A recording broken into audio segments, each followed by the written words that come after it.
함께 우리 신앙을 고백하시겠습니다. 나는 전능하신 아버지 하나님 천지의 창조주를 믿습니다. 나는 그의 유일하신 아들 우리 주 예수 그리스도를 믿습니다. 그는 성령으로 잉태되어 동정녀 마리아에게서 나시고 본디오 빌라도에게 고난을 받아 십자가에 못 박혀 죽으시고 장사된 지 사흘 만에 죽은 자 가운데서 다시 살아나셨으며 하늘에 오르시어 전능하신 아버지 하나님 우편에 앉아 계시다가 거기로부터 살아있는 자와 죽은 자를 심판하러 오십니다. 나는 성령을 믿으며 거룩한 공교회와 성도의 교제와 죄를 용서받는 것과 몸의 부활과 영생을 믿습니다. 아멘. 찬송가 14장을 함께 찬양하시겠습니다. 14장입니다.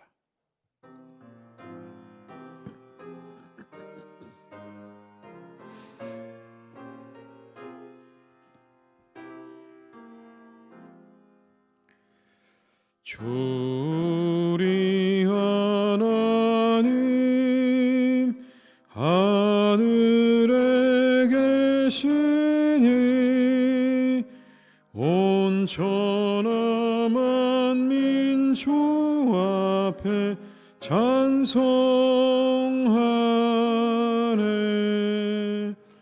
이 천지 만물도 주 앞에 엎드려 그 거룩하신 이름을 늘 높이네.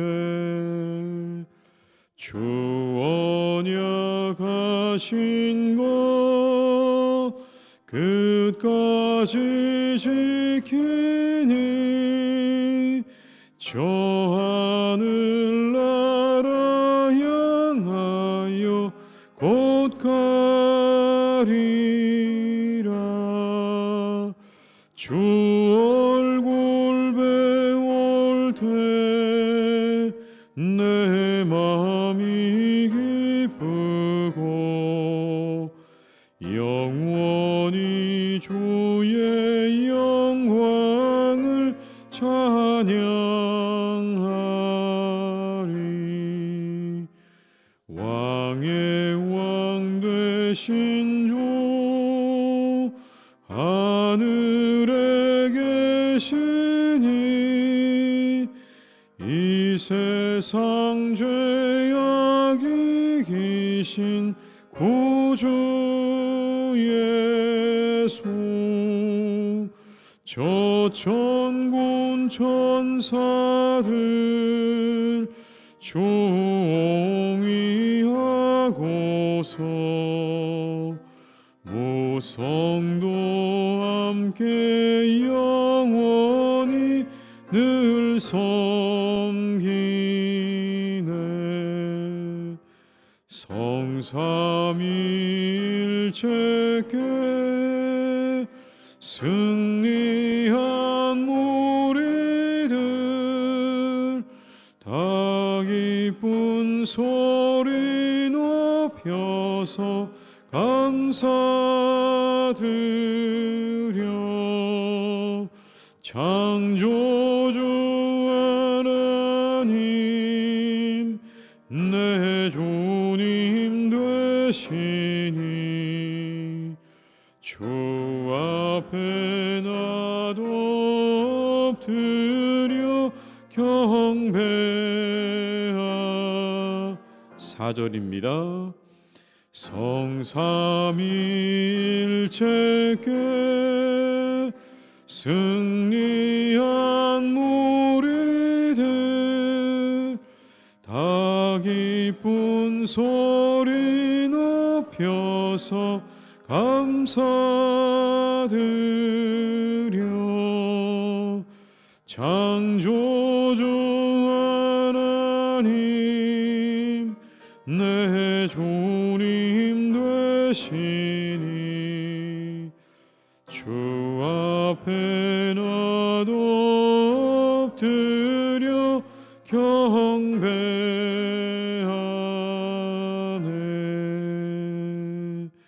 아멘.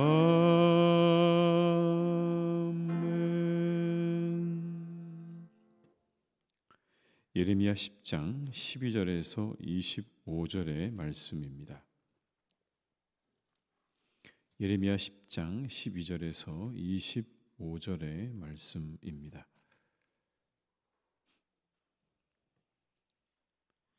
예레미야 10장 12절에서 25절의 말씀을 함께 봉독하시겠습니다. 여호와께서 그의 권능으로 땅을 지으셨고 그의 지혜로 세계를 세우셨고 그의 명철로 하늘을 펴셨으며 그가 목소리를 내신즉 하늘에 많은 물이 생기나니 그는 땅 끝에서 구름이 오르게 하시며 비를 위하여 번개치게 하시며 그 곳간에서 바람을 내시거늘 사람마다 어리석고 무식하도다. 은장이마다 자기의 조각한 신상으로 말미암아 수치를 당하나니 이는 그가 부어 만든 우상은 거짓 것이요 그 속에 생기가 없음이라. 그것들은 헛것이요 망령되이 만든 것인즉 징벌하실 때 멸망할 것이나 야곱의 분깃은 이같이 아니하시니 그는 만물의 조성자요 이스라엘은 그의 기업의 지파라. 그 이름은 만군의 여호와시니라. 에워사인 가운데 앉은 자여 내 짐꾸러미를 이 땅에서 꾸리라. 여호와께서 이와 같이 말씀하시되 보라 내가 이 땅에 사는 자를 이번에는 내던질 것이라. 그들을 괴롭게 하여 깨닫게 하리라 하셨느니라. 슬프다 내 상처여 내가 중상을 당하였도다. 그러나 내가 말하노라 이는 참으로 고난이라. 내가 참아야 하리로다.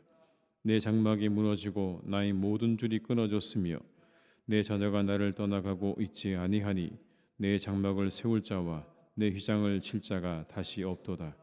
목자들은 어리석어 여호와를 찾지 아니하므로 형통하지 못하며 그 모든 양 떼는 흩어졌도다. 들을지어다 북방에서부터 크게 떠드는 소리가 들리니 유다 성읍들을 황폐하게 하여 승량의 거처가 되게 하리로다. 여호와여 내가 알거니와 사람의 길이 자신에게 있지 아니하니 걸음을 지도함이 걷는 자에게 있지 아니하니이다. 여호와여 나를 징계하옵시되 너그러이 하시고 진노로 하지 마옵소서. 주께서 내가 없어지게 하실까 두려워하나이다.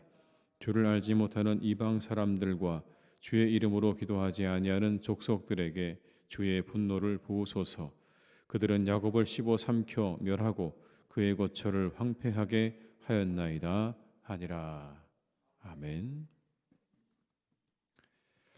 하나님을 어떤 형태로든 표현한다고 하는 건 부적절한 겁니다. 우상을 만든다는 것이 부적절하다는 의미입니다. 칼빈은 기독교 강요에서 이렇게 말을 했습니다.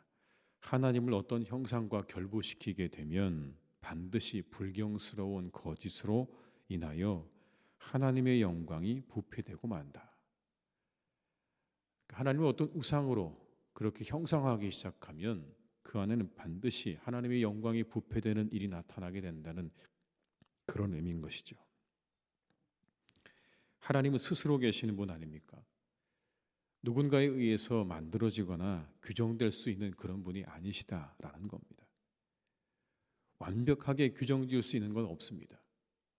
우리도 하나님 말씀을 읽으면서 하나님이 사랑이시다, 신실하신 하나님이시다라고 우리가 그렇게 고백은 하지만 그 외에 하나님이 어떤 모습을 가지고 계시는지 우리가 다 알 수는 없습니다. 더구나 그렇게 형상화하려는 것, 하나님을 우상으로 만들려고 하는 시도 안에는 인간의 완악함이 도사리고 있습니다. 언제나 사람들의 완악함이 하나님을 형상화하려는 시도 안에 도사리고 있는 겁니다. 여러분 얼마나 신속하게 그 하나님을 우상화하는 일에 달려나갑니까? 사람들이. 모세가 시내산에 올라가서 십계명을 받고 내려왔을 때 이미 그들은 금송아지를 만들어 놓았습니다. 그 짧은 시간 안에 금송아지를 만들어 놓고 그것이 하나님이라고 그렇게 섬겼습니다. 이 금송아지로 만들어진 소는 애굽의 아피스 신이었을 것으로 추정합니다. 성과 다산의 상징이었던 아피스 신. 이 암소의 힘과 번식력은 당시 오리엔트 지역의 농경민족 사회에서 아주 널리 숭배된 것 중 하나였습니다. 그렇게 만들어 버린 겁니다. 하나님 그렇게 전락시킨 거죠. 하나님을 자신들의 탐욕을 만족시키는 존재로 바꿔버린 겁니다. 금송아지를 만들었다는 건 그런 의미가 있는 겁니다. 하나님을 자신들의 탐욕을 만족시키는 그런 신으로 바꿔버렸다. 하나님이 겨우 그런 분이십니까? 그 우상들이 결국 사람들을 하나님으로부터 멀어지게 만들고 하나님으로부터 그들을 빼앗아 가버리는 겁니다. 그래서 우상은 우리에게 아무것도 해줄 수 있는 것이 없습니다. 그 자체는 아무것도 아닙니다. 그건 허상입니다. 헛것이라고. 그걸 놓고 거기에 신이라고 절하고 그것들을 섬기는 일은 그건 헛된 일이고 자기 기만인 겁니다. 시간 낭비인 거죠. 아무것도 해줄 수 없는 그런 존재에 절을 하고 섬긴다. 여러분 얼마나 허무한 일입니까? 오늘 본문에도 그런 말씀이 나옵니다. 14절과 15절의 말씀을 한번 같이 읽어보시겠습니다. 사람마다 어리석고 무식하도다.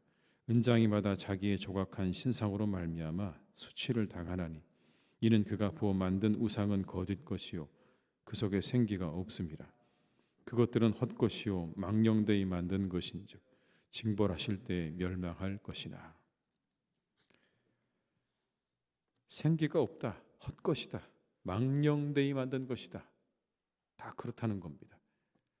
그 우상을 통해서 얻을 수 있는 게 아무것도 없다는 거죠. 그건 완전히 허상이라는 겁니다. 그런데도 사람들은 끊임없이 그 우상을 향해 또 달려나갑니다.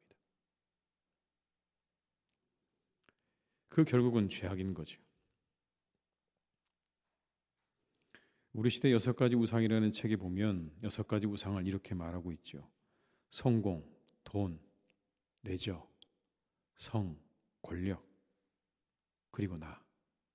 이것들이 우리 시대 우상이라는 겁니다. 이전에는 우상이라고 하면 뭔가 만들어진 형상, 그게 나무가 되었든 돌이 되었든 그렇게 만들고 깎고 다듬은 그런 형상이었다고 한다면 우상 숭배라고 하는 건 반드시 어떤 형태를 가지고 있지 않아도 가능합니다. 만약 하나님이 받아야 할 사랑과 헌신과 봉사를 받고 있다면 그게 이미 우상이 된 거죠. 이전에는 그렇게 뭔가를 만들어 놓고 거기에 하나님을 향한 헌신과 사랑과 모든 것들을 쏟아부었다면 지금은 꼭 그런 형상이 없이도 사람들은 어떤 것들에 대해서 모든 사랑과 헌신과 봉사를 쏟는 것들이 있다는 겁니다. 그게 이런 것들이라는 거죠. 성공, 돈, 레저, 성, 권력, 그리고 나 자신. 사람들은 그 끝의 허무함을 잘 알면서도 끊임없이 우상을 향해 나가고 우상을 또 만듭니다. 다른 사람들이 가니까 함께 또 그 길을 따라갑니다.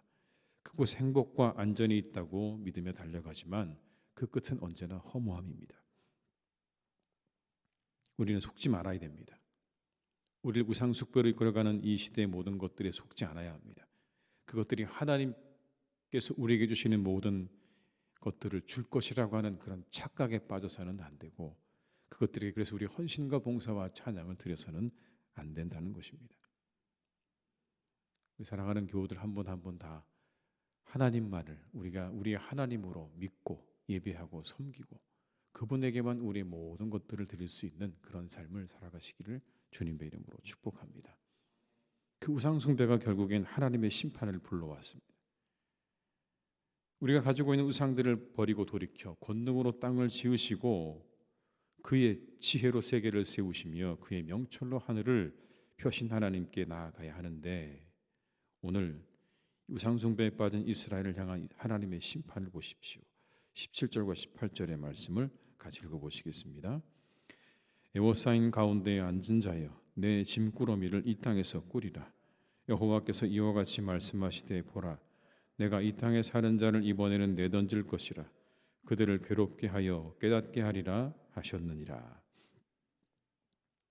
우상 숭배 때문에 그들이 받을 벌을 말씀합니다. 내던지겠다. 괴롭게 하시겠다. 이게 하나님의 심판입니다. 그런데 의도가 있습니다. 하나님이 그들을 내던지시고 괴롭게 하시는 데는 의도가 있는 겁니다. 마지막에 이렇게 되어 있습니다. 깨닫게 하리라. 이게 하나님의 징계와 심판의 궁극적인 목적인 겁니다. 그들을 단순히 괴롭게 하고 힘들게 만드는 것이 하나님의 궁극적인 심판의 목적이 아니라는 겁니다. 깨닫게 하시겠다. 무엇을요? 누가 정말 하나님이신지를 알게 하시겠다는 그런 의미입니다. 그래서 그들에게 심판과 징계를 주신다는 겁니다. 하나님의 징계는 하나님을 알게 하심의 목적이 있습니다. 징계를 받을 때 깨달아야 하는 거죠. 하나님을 알라는 메시지입니다. 하나님을 바르게 알라는 신호입니다. 그것을 모르고 징계를 원망한다면 돌이킬 수 없습니다. 여러분, 아이들도 그렇지 않습니까? 부모가 혼을 내고 매를 뗄 때 이게 내게 나를 잘 되게 하는 거라고 생각한다면 그 아이는 더욱더 발전할 겁니다. 그러나 그 부모의 말을 한마디도 그렇게 받아들이지 못하면 그 아이에게는 사실은 발전의 시간이 더욱 뒤로 늦춰지는 거죠. 징계를 원망하는 사람, 그런 겁니다. 징계가 반가운 사람은 없죠. 심판이 반가운 사람도 없습니다. 그러나 징계를 신호로 받아들인다면, 그런 믿음이 있다면 그곳에 새롭게 되어지는 역사가 있는 겁니다. 우리의 마음을 조금 더 넓게 열어서 누군가 내게 하는 이야기들과 그리고 하나님의 심판과 징계를 그렇게 받아들일 수 있는 마음을 우리가 갖는다면 우리가 조금 더 하나님께로 가까이 나가고 우리의 삶이 조금 더 발전하고 그리고 더욱더 새로워지는 은혜가 우리 가운데 있게 될 것입니다. 우리에게 그런 은혜가 함께 하시기를 주님의 이름으로 축복합니다. 오늘 예레미야는 이 둘 사이에 있습니다. 하나님과 이스라엘 사이에 있는 겁니다. 이스라엘의 현실도 알고 하나님의 마음도 압니다. 여러분, 얼마나 이 선지자의 마음이 괴로웠을까요? 하나님의 마음, 내던지시겠다, 너희를 괴롭게 하시겠다, 이것도 알고 이스라엘의 우상 숭배의 현실도 너무나 잘 알고 있습니다. 그 둘 사이에 있는 예레미야가 한 게 뭡니까? 기도였습니다. 그 현실을 바라보며 기도하기 시작하는 겁니다. 이렇게 먼저 고백합니다. 사람의 길이 자신에게 있지 않습니다. 걸음을 지도하는 함이 걷는 자에게 있지 않습니다. 라고 그렇게 인정을 합니다. 23절의 말씀입니다. 여호와여, 내가 알거니와 사람의 길이 자신에게 있지 아니하니 걸음을 지도함이 걷는 자에게 있지 아니하니이다. 유다가 회개하도록 인도하시고 회개한 그들을 용서하시는 하나님의 위대한 긍휼과 은혜, 이것도 하나님께 있다는 것. 그들을 돌이키게 하시고 그들에게 은혜를 베푸시는 것도 하나님의 주권 속에 있다는 걸 철저히 인정하는 겁니다. 그러니까 하나님께 은혜를 구하고 있는 거죠. 하나님, 우리에게 그런 은혜를 주십시오. 우리가 우리의 길을 마음대로 하지 못합니다. 우리 그런 존재입니다. 우리가 가고 있는 이 길을 우리가 마음대로 못하니 우리에게 은혜를 베푸셔야 합니다. 우리의 마음을 바꿔주시고 우리의 길을 새롭게 해달라고 하는 이 간구를 드리고 있는 그런 장면인 거죠. 24절에는 이렇게 말합니다. 여호와의 나를 징계하옵시되 너그러이 하시고 진노로 하지 마옵소서. 주께서 내가 없어지게 하실까 두려워하나이다. 여기서 나는 이스라엘 백성 전체를 가리킨다고 말합니다. 하나님, 우리가 징계를 받지만 우리의 징계를 너그럽게 하시고 너무 과하지 않게 하셔서 우리가 다 없어지는 일은 없게 해달라고 하는 기도 아닙니까? 없어질까 두렵습니다, 하나님. 그러나 우리가 다 없어지지 않도록 우리의 우리를 향한 그 심판을 적당하게 해달라고 하는 그런 기도와 간구입니다. 중보의 기도를 드리고 있는 거죠. 자신의 민족을 위해서, 조국을 위해서 중보의 기도를 드리고 있는 예레미야의 모습을 보게 됩니다. 오늘도 우리 공동체 안에 중보의 기도가 필요한 분들이 있다면 우리가 함께 그들을 위해서 기도하는 이 새벽이 될 수 있기를 주님의 이름으로 축복합니다. 여러분, 얼마나 우리 주변에 많은 분들이 기도가 필요합니까? 오늘 이 장면에서 우리가 볼 수 있는 건 괴로워하는 사람, 그리고 아파하는 사람, 여러 가지 이유로 고민하고 그리고 고통받고 있는 많은 분들을 위해서, 우리 공동체의 구성원들을 위해서 우리가 함께 기도할 수 있는 이 새벽이 될 수 있기를 주님의 이름으로 축복합니다. 그 기도가 하늘에 상달되어져서 우리 모두에게 하나님의 은혜와 축복이 함께하는 복된 날이 될 것입니다. 기도하시겠습니다.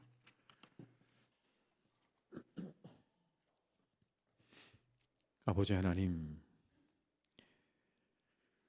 우리가 살아가는 이 시대, 우상 숭배가 사라진 것처럼 보이지만 우상은 또 다른 형상으로 우리 앞에 있습니다. 이전에는 우리의 눈에 보이는 나무로, 돌로 그렇게 깎아 만든 형상으로 세워진 우상들이 있었지만, 그러나 이 시대는 다른 것들이 그 자리를 대신하고 있습니다.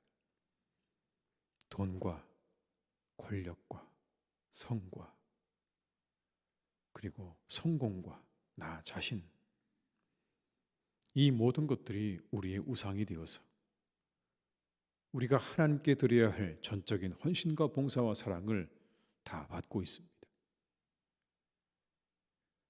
우리를 생각해 봅니다. 하나님, 우리의 마음이 정말 하나님을 향해 온전하게 드려지고 있는지,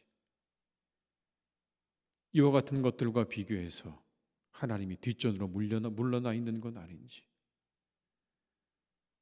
하나님보다 돈과 성공과 나 자신과 이 모든 것들이 더 먼저는 아닌지 우리를 다시 한번 돌이켜 봅니다.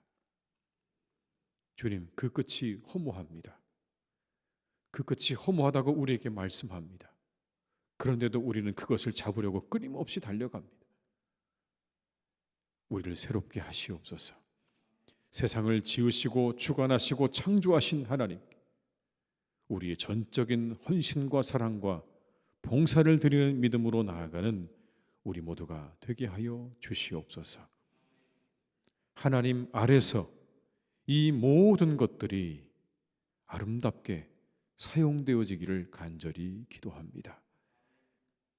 그것들이 하나님이 되지 않게 하시고, 그것들이 하나님께서 우리에게 주신 축복이 되어서 우리의 삶이 더욱더 기쁨과 은혜로 충만할 수 있기를 간절히 원하오니, 주여 오늘도 우리의 삶을 붙잡아 주시고 우리에게 은혜를 내려 주시옵소서.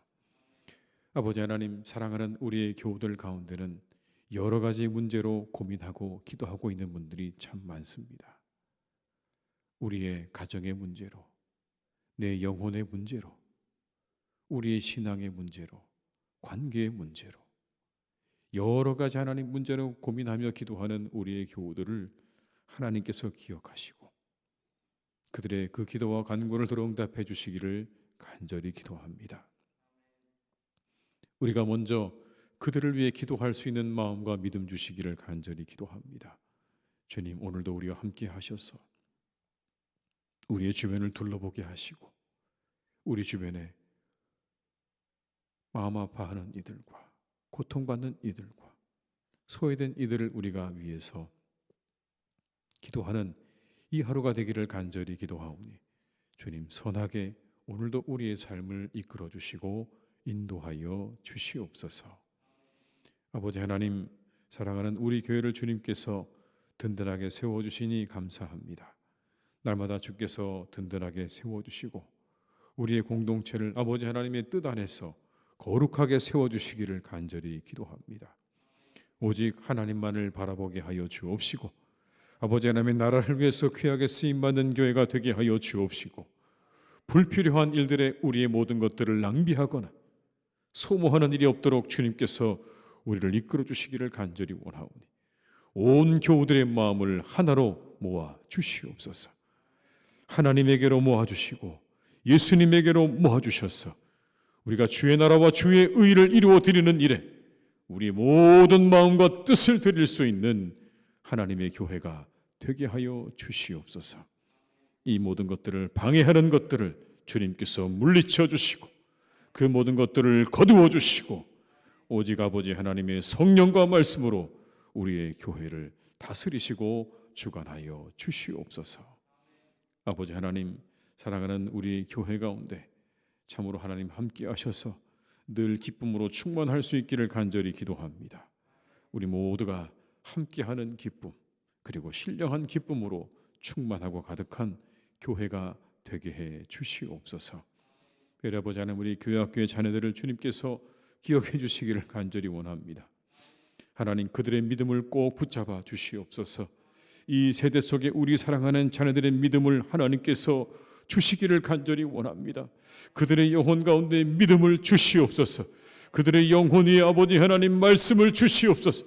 그들의 영혼 가운데 아버지 하나님이 함께 하셔서 살아계신 하나님의 놀라운 능력과 섭리 가운데 그들을 꼭 붙잡아 주셔서 믿음의 사람들 되게 하시고 하나님의 교회를 위하여 귀하게 쓰임받는 사람들이 다 되게 하여 주시옵소서. 아버지 하나님, 사랑하는 우리나라를 주께서 선하게 이끌어 주시니 감사합니다. 이렇게 하나님 발전된 나라, 이렇게 놀라운 성장을 이룬 나라 되게 하신 것 참 감사합니다. 그런 하나님, 그 사이 우리가 혹시 놓치고 있는 것들은 있지 않은지 다시 한번 잘 돌아볼 수 있기를 기도합니다. 혹시 놓친 것들이 있다면 그것들을 우리가 다시 잘 세워나가는 그런 나라가 되기를 간절히 원하오니 하나님, 우리나라를 지켜주시고 위정자들을 지켜주시고 그들에게 지혜와 능력을 주셔서 나라를 잘 다스려갈 수 있도록 주님께서 은혜를 베풀어 주시기를 간절히 원합니다. 정치하는 이들의 마음을 주님 붙잡아 주시고 자신의 당의 이익을 위해 일하는 것이 아니라 국민을 위하여, 나라를 위하여 일할 수 있고 서로 합력하여 선을 이루어갈 수 있는 그런 정치가 될 수 있도록 주님께서 늘 함께 하시고 인도해 주시옵소서.